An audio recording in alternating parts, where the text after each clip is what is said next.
about Lebanon. Jake Sullivan just said nothing in the Middle East is unrelated. So how can you delink the ceasefire in Gaza from the fighting in Lebanon and pursue these separately? So that's the point I just made, which is we have never believed that the two conflicts ought to be linked together.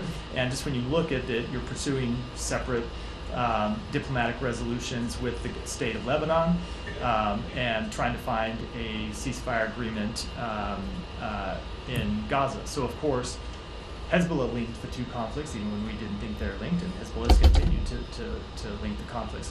What we have always believed is stability brings about stability. So if you could bring an end to the conflict in Gaza, that heightens the chances of reaching a diplomatic resolution to the fight across the blue line, and that remains our assessment.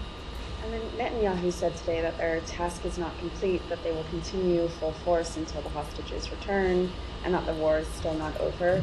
What's your reaction to those comments? Do you see them at odds at all with Biden's statement, which mentioned ending the war, and the administration's aim of trying to push forward the ceasefire proposal? So, as I said a moment ago in response to another question, they have a very real, very legitimate strategic objective that they need to continue to pursue, which is the return of all the hostages.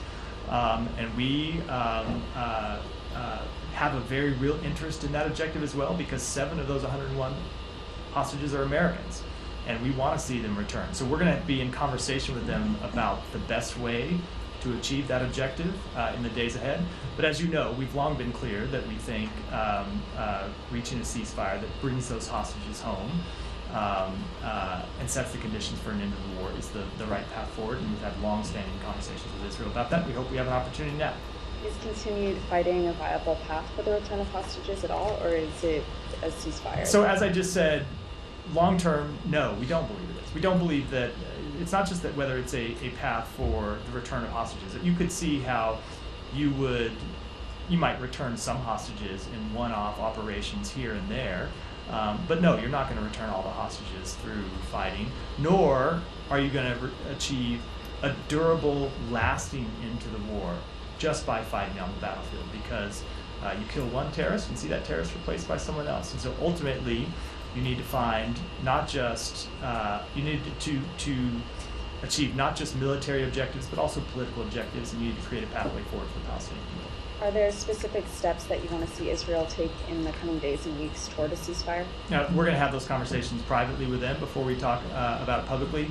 Again, as I predicted I would say this in response to another question, we are just hours after this event. I think it's appropriate to let the president have a conversation with the prime minister, appropriate for the secretary to have conversations with his counterparts before we prescribe too much of that from this podium.